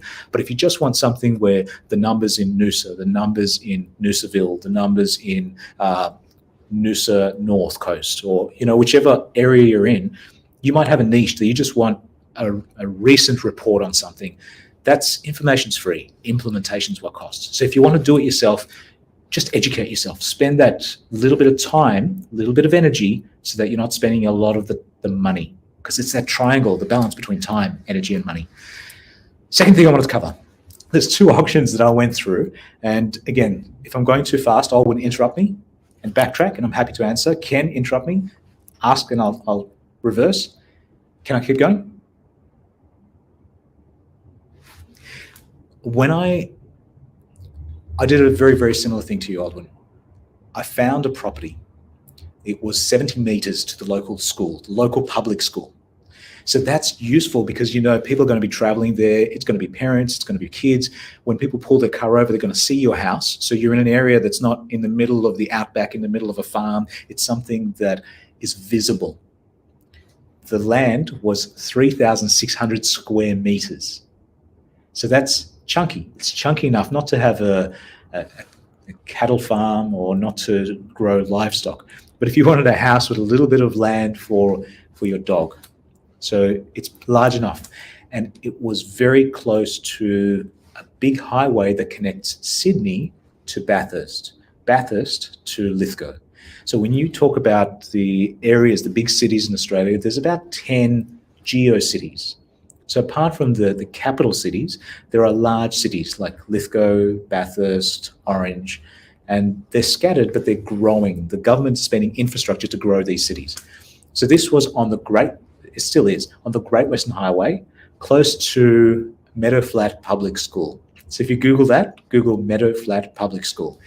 So here's the auction research. Remember I said it takes about 4 weeks before the auction to find out, to do the research. I did a similar thing to you. I found out what the land was worth, just the vacant land in this parcel of land. The New South Wales Valuer General, that's not hired by the selling real estate agent, is not part of the transaction. They don't care how much it sells for. Their number on the piece of paper on the transaction, $47,000 just for that block of land. The research showed that houses on that stretch of street sold from $600,000 to $900,000. So the land on its own, according to an outside source, and that's very important, was $47,000. Houses, when they're built, are selling $600,000 to $900,000. But there's not very many houses that are sold. It's a very low liquidity area, and because it's far away from Sydney, bottom line is, you look at the land. It was advertised for auction from a government department. What the government department does is they have to do it on public auction. They don't set the reserve, but they have lots of conditions that you have to meet to be able to buy the property. But they give it to the local real estate agent to sell for them. And for that time, they only give them 2 weeks to advertise it. So the agent kind of says, okay, it's public, it's advertised, I've ticked the boxes for you, off you go. It was advertised as you must be there at auction physically to bid on the property. I only had 10 days, but I already knew my research from my team how much the houses were worth in the area. I bought that below the land value price. So the land value was $47,000. I negotiated 10 days before the auction. And here's a tip. This is the truth about auctions that people don't know. You can negotiate the terms of the auction before the auction, as long as you do it in writing from the person responsible, the vendor or the vendor solicitor or the agent. As long as you get it in writing, and each state is different, Victoria, New South Wales and Queensland, so speak to my team if you're doing something outside of your state, or if you don't know who to speak to, happy to send through the right correct connection so that you know who to ask the legal question. It's the team member, your A team. I bought it on a telephone. Remember, nobody else was allowed to do that. It had to be an in-person auction. The property was 3.5 hours from my house in Sydney. So I live close to Coogee Beach in Sydney. The property was a long drive there for what's probably going to be a 15-minute auction and a long drive back. When you go to an auction, there's a chance you won't win. So a lot of people that they want to buy a property, they're not going to take 6 hours to do a 3-hour drive, a 15-minute auction, a 3-hour drive back. That's 6.25 hours or probably 7 hours, because you're not going to show up exactly on time of auction. People don't dedicate 7 hours to buy something at auction. So I negotiated well before the auction. I put in my paperwork, I put in my application to be able to do an online bid, a telephone bid. And they approved me at the 13th hour, meaning just before it was auction time. They said, okay, yes, yeah, we've got your certified ID, the agent in charge has approved it, the principal's approved it, yes, you're bidding over the phone. I sat there in the car park. It was during my lunch break, during my JOB. This is before I was working as a full-time real estate agent. I sat there during my lunch break and I bought the property for $5,800 Australian dollars, cash. No mortgage, didn't need a mortgage, it was only $6,000. $5,800 for 3,600 square meters. Why? Because it wasn't advertised well, because it was a public auction run by the government who gave an agent time to do it, but only gave him 2 weeks, and they specified you must be in person there. So of all the government auctions on that day, there may have been 10 to 15 bidders, but each one came for a specific thing that they've done their research on. It was so poorly advertised, but this is what I do full time. So when I'm researching all the time, I'm coming across deals that are just poorly advertised. I've still got that property. It's $5,800 to buy a block of land 70 meters from the public school. So anyway, that's one amazing thing. I'll give you another one because I know I've only got a couple of minutes left.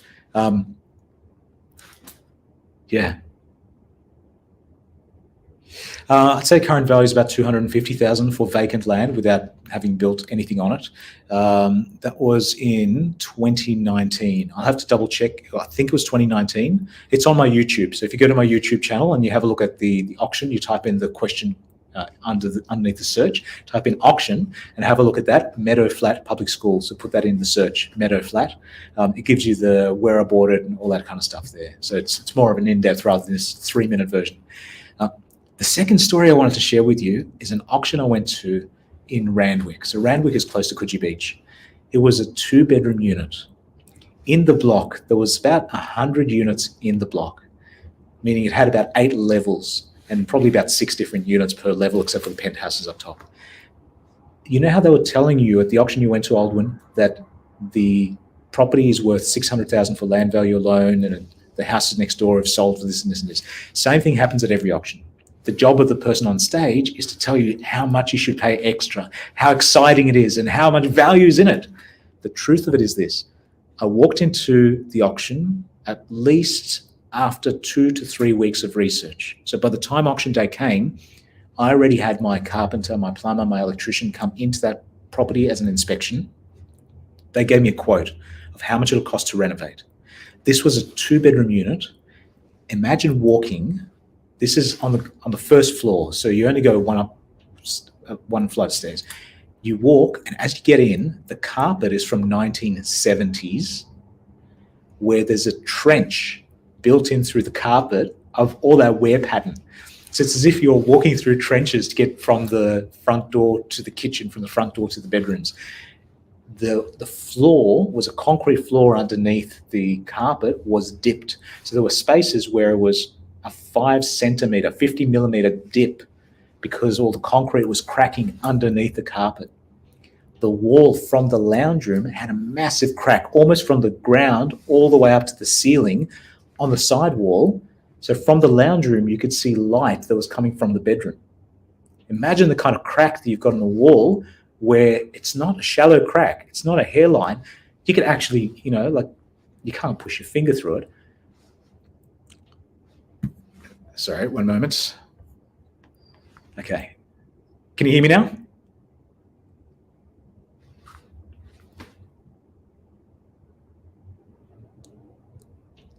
And I'm back. Can you hear me now? Sorry about the service interruption. As we said, 12:45 and on the dot. So that's right. So there was a massive crack from the ground to the top. What I was looking at there is I knew, because I spent time and money and energy doing the research in Strata. So think about the body corporate in Queensland. In New South Wales, we call it a strata. It's the amount of money that each owner of a unit, an apartment, a flat, is contributing towards fixing the building in total. That amount of money is saved in a bank account that's held specifically as a sinking fund or an admin fund just for that block of units. So I did my research legally and properly through experts that know how to read strata reports. They produced a 416-page report for me that I could use Control F to find the words I'm looking for. The damage to the floor that caused the dip was called concrete spalling. It's when that piece of metal, the reinforcement, reacts with water and the concrete to make it crack. It's known as concrete cancer, concrete spalling. Google that, it's a lot of fun reading. So I knew that 2 units in the same building were repaired at the cost of everybody, the cost of the strata, not the cost of the unit owner in the previous years. I also knew that there was almost $500,000 in the bank account of Strata because I paid for the report, I did my due diligence, and I did the research 2 weeks before. My team that I worked with for years that do the painting, the renovating, the carpentry, the tiling, the electricians, they were the ones I sent in to do a quote for me of how much it cost to do the non-concrete stuff, the non-concrete spalling stuff. They quoted, and my estimate was $30,000 to fix the stuff that Strata wasn't going to pay for. I knew that in the same unit, in the same block, the sales that went through were between $820,000 and $950,000. And because there's a lot of different units, I had a lot of examples of that kind of range. So my estimate was that I could sell it after renovation for $820,000, that my estimate was that the repair was going to cost me $30,000. I bought it at auction. There was 20 people in the room. Think of the person up front with the microphone, the auctioneer, that person with that, standing there with a great suit, confident, hairstyled perfectly. And you can tell that that person is drawing eye contact, great presentation skills, and a lot of information, just like you said, Aldwin, about recent sales, about the suburb, about improvements. They're drawing from all that and they're really engaging with everybody else. So if the other people in the room are bidding against you, they're also buying. They're being pushed up, but you do your research beforehand. A trick that I do, and I always do this, the night before, when I've got all the information, I go to my whiteboard at home, I write it out longhand, and I take a photo with my mobile phone at the bottom price, which is, this is what I'm paying for it, full stop, that's my limit. Take that with you to the auction. Take your mobile phone with you. Why? Because when you're the highest bidder and the unit or the house is not sold at that price, they will negotiate with whoever was on top. In Australia, they quite often, the vendor, the owner, get to do a vendor's bid. So this particular unit, there was 20 people in the room, and there's a long story. Look at my YouTube to go through who else was in the room and how the auction went step by step by step. It's not about your strategy at auction. It's about being the highest bidder at the price you're comfortable paying at the correct price. So I bought it for $637,500, 637. They were quoting 750 and saying all the other units in this building were sold at 820 to 950 correctly, because I checked the numbers beforehand. I bought it for 637,500 because on my whiteboard, I wrote how much it'll cost to fix the damage of the crack, how to fix the concrete on the floor. I knew how much that cost to fix. It would have been around 150,000 to fix. Not everybody had the same research as me, knowing that the strata pays for that, not the owner. So I just put that into the figures and I said, hey, that's how much it costs to fix. Everything else is an unknown. This is what I'm willing to pay. There was 5 selling real estate agents negotiating against me. I'm the buyer, they're the seller. They surround you. They go, yes, but we've got somebody else who's waiting on Monday. They'll come and pay more. If you don't get it now, you're going to miss out. Fear of missing out, fear of not getting out. FONGO, FOMO. It's always going to be the same at every auction, every sale. Don't get distracted. Write your numbers and secret weapon, bring in some fruit so that you're not starving when you're making the decision. So guess how much it cost me to do the renovation, how much it actually cost me before I sold it. They estimated 30,000. It was 30,500. I was within $500 because it's the same team I've used over and over and over again. I estimated I'd sell for 820. I've got a local agent who's selling to sell it for me. I don't sell, I only buy. So I found a selling agent who was well known in the area, who had experience in that building, put it on the market, sold it for 820, exactly what I estimated, within 9 days. Bought for 637, 30,000 repair, sold for 820, and I sold it the same year as I settled on it.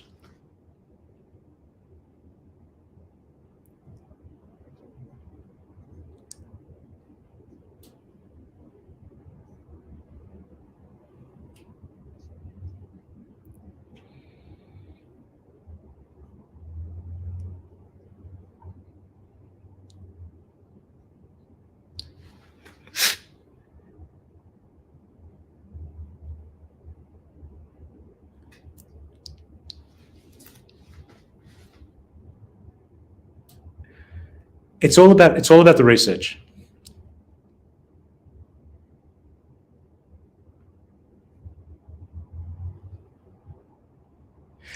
I don't Google. So with my team, because we're across Australia, we have a lot of paid platforms that we pay for. So the 100,000 that we went through, the 100,000 properties, we've got our own proprietary system. We use AI. So you know how everybody's using generative AI? Generative AI means that AI writes your Facebook stuff. We use AI a different way. We use it to take a lot of data, then break it down into the kind of things that are important to us as a buying team. And then that segments into different videos that we produce for our paying clients, so the ones that are hiring us. I have a very small team, but I have a very efficient team. So I only have an intake that come in twice a year. We take in new buyers, new people that signed up to do the done for you deal. We do that in spring and we do that in winter. So spring is for September, winter we do it in March. So autumn. So the 2 times that we start with new clients, we know what suburbs they're buying in. And so the whole team does heavy research on exactly the suburbs that the buyers are going to want to buy in. Because information means nothing. It's only the implementation, and it goes stale really, really quickly. So whatever you research from 6 months ago, that's rubbish. It's already gone.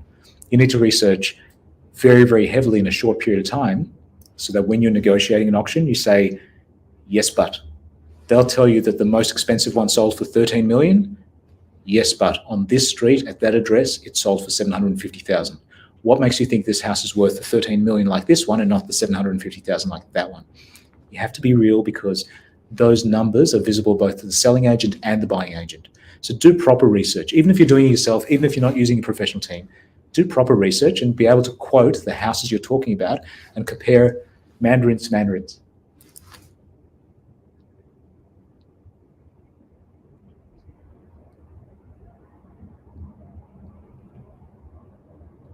Well, to get into the March, April intake, send me a hello through LinkedIn. It's probably too late for you to join the September group unless you've already been looking at property already. But if you're a couple that has been looking for 1 month, 2 months, 3 months, and you're ready to buy something before Christmas this year, I've got a service level agreement, which is 90 days. So that means when I take somebody on, I expect them to have a signed contract that they're actually buying within that 90-day period. So if you've already been looking and you're ready, then we don't want to start you in November, because from the 15th of December to the 15th of January, real estate's closed. So it's very, very hard to get started in that time. That's why we start at the beginning of spring in September, which means that we can get something done before Christmas for you. And even if you don't move in until January, at least you know that it's signed, the contract's yours. You're just waiting until settlement, until the loan finishes and all that type of stuff. So send me a hello through Aldwin or through myself on LinkedIn, and you'll find me. That's my business colors are always going to be the gold tie with the black shirt. So if you spot me at a conference, just wave me down and say hello, and let me know that you saw me on the interview with the Total Truth Show with Ken and Aldwin.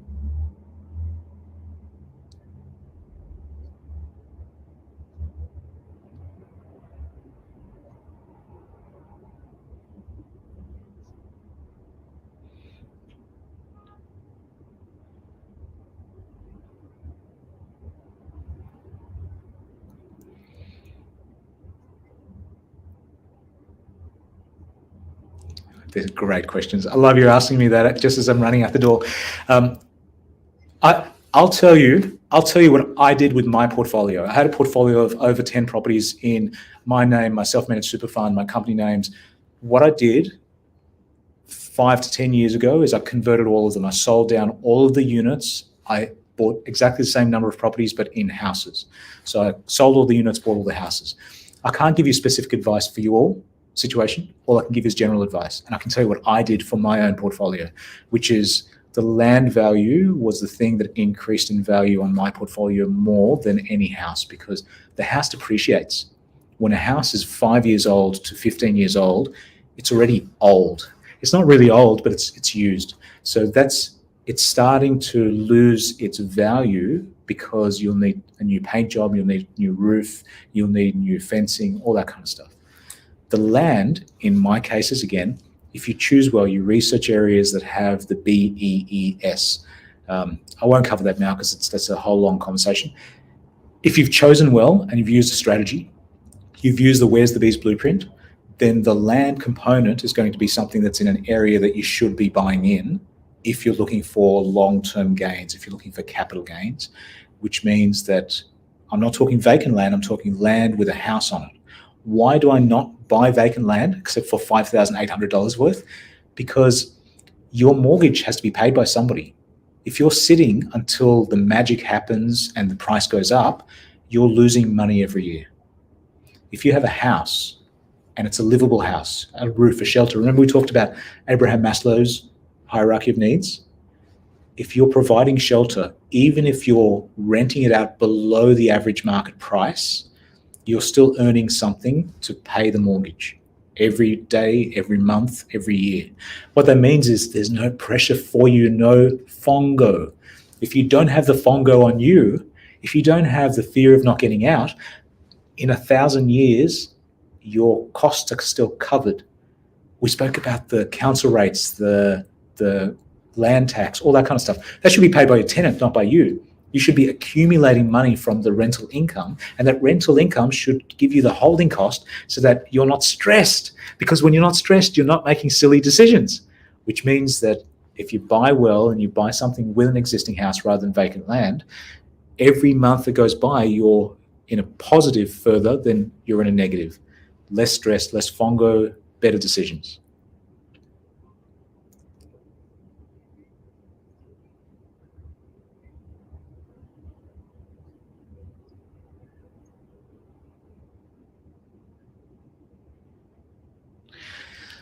My father, before he passed away, David Meschel, taught me this, and I started calling it Meschel money. My father, David Meschel, so Meschel money.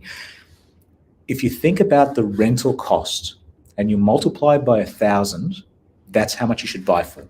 So for example, if the place that you're looking at can be rented for $850 per week, multiplied by 1,000, 850 times 1,000 is 850K, 850,000. So in simple maths, before you start paying for research, look at how much a renter in that street, in that type of house would pay.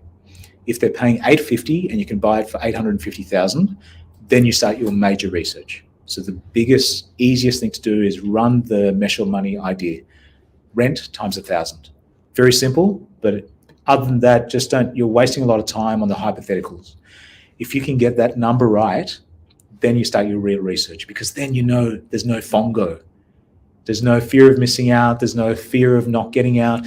Just be safe, as everybody says these days.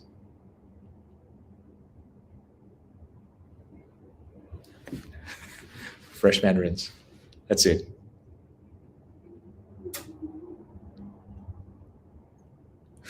Look, send me through any questions on Facebook. I know I'm on Instagram, TikTok, Twitch, all the YouTube and all those ones, but the LinkedIn stuff is the stuff that I tend to answer most.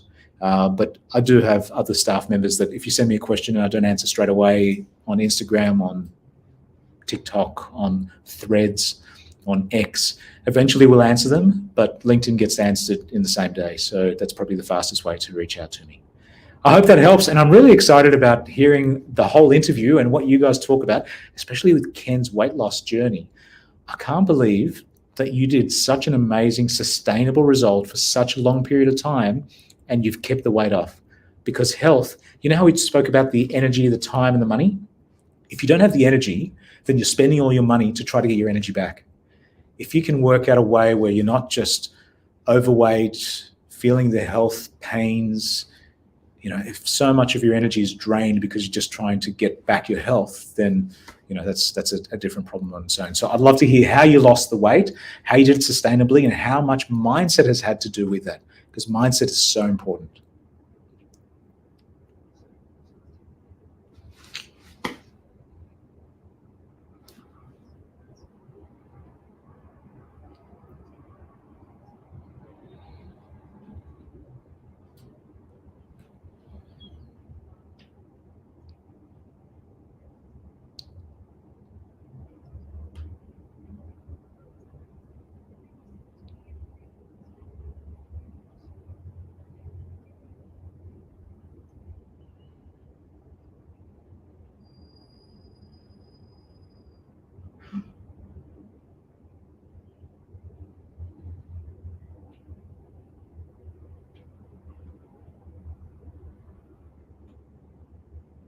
Awesome. Thank you very much. Thank you both. I love seeing you, and I can't wait to see the finished product. It's going to be awesome. And you guys, thank you very much for tuning in. We're going to put all the questions and answers once it's out in about 7 days. Is that right, Alvin?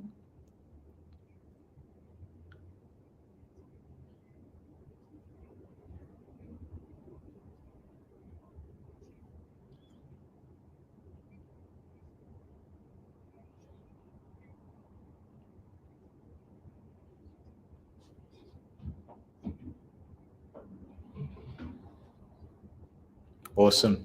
So in case that didn't come through, it's going to be on a lot of the different platforms except for YouTube, because YouTube is banning some of the content. So with the exception of that, it should be available now on streaming through a lot of the social media platforms that you're on at the moment. So that's Aldwin Altouni with The Truth About Auctions. So find that, and I'll stream that once we get the full cut of it. So that'll be about 1 week's time. I'll be able to repurpose that, and you'll see that on some of the other channels here.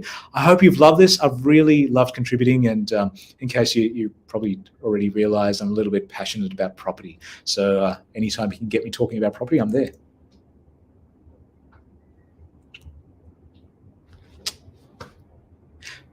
Total Truth Show on Facebook,